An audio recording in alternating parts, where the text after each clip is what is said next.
everyone, now every culture has a story of how the world was created and how man came to be. Regardless if you believe them or not, they are a part of a culture's identity and they are really fascinating. Personally, I believe that there are elements of truth behind most legends and many of them share similar traits. So sit back, relax, and we will tell you the story of how life began according to the Chinese legend. A long time ago in a galaxy far, far away. Chris. Sorry, I couldn't help it. Anyways, let me start. Long story short, we have heaven and earth as we know it thanks to a very dedicated divine being named Pangu.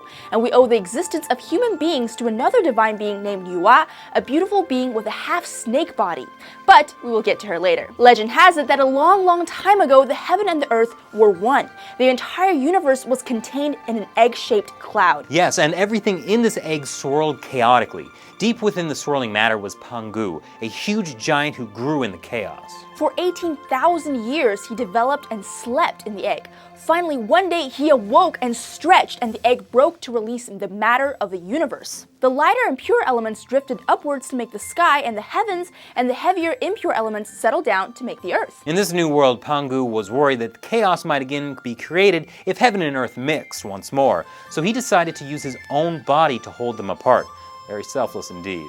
That's right. For another 18,000 years, Pangu continued to grow until the heavens were 30,000 li above the earth.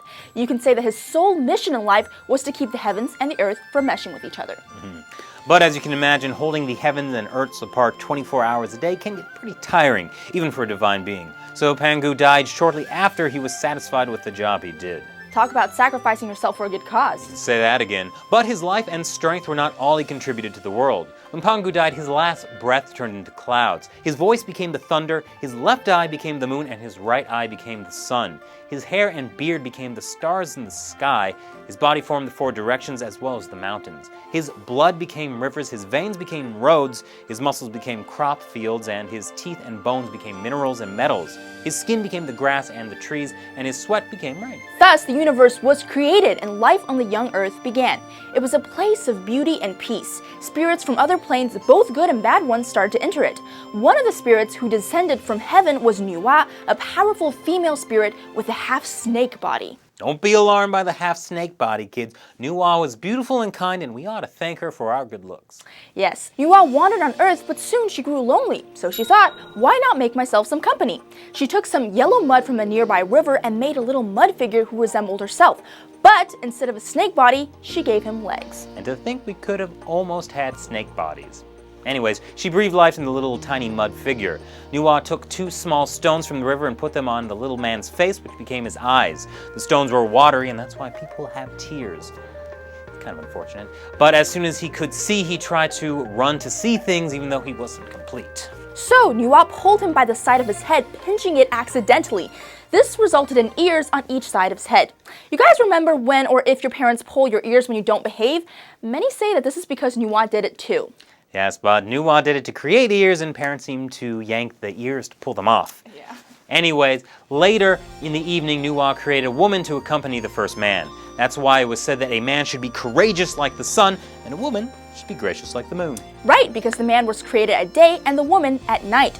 After seeing all this, Nuwa became very excited and worked tirelessly to create more humans, but she just wasn't creating them fast enough. So one day, she got lazy and she took a vine and dipped it into the mud. She spun the vine and drops of mud flew everywhere. And everywhere a drop of mud landed, a human was created. Couldn't she just have done that in the first place? Well, she is a divine being. I'm pretty sure she can do whatever she wants, but her effortlessness showed in these hastily created mud people. They were imperfect. Some of the people created from the drops were missing limbs and were incomplete, and those became the people who had disabilities or were sick. Legend says the men crafted by Nuwa's own hands became the royal and noble people. The men made from the mud drops became the commoners. But no offense to our ancestors, but that's really weird and not so fair. Well, all legends have their flaws, and that's just how the ancient Chinese people roll. So how do you like this legend, Chris? Well, this is my own opinion. What is my own opinion on this matter? Oh, they just inserted that in there.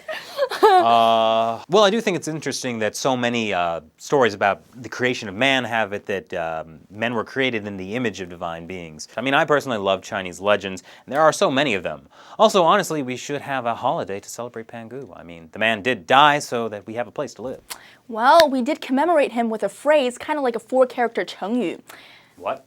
Well, it's in Chinese. The whole tale about Pangu is referred to with only 6 characters, and everyone knows this. It's called Pangu 开天辟地. Basically, every Chinese can get all we talked about in just 6 characters. Yep, that's right. So let us know what you think about this legend. If you like this video, please like, subscribe, and leave a comment below. And definitely don't forget to check out more NTD TV programming. If you live in LA, New York, or San Francisco, we have NTD information for your local areas in the description box below. And be sure to check out my own channel, NTD China Uncensored, for a funny look at contemporary Chinese politics and culture. Great. Thanks for watching, everyone. Bye.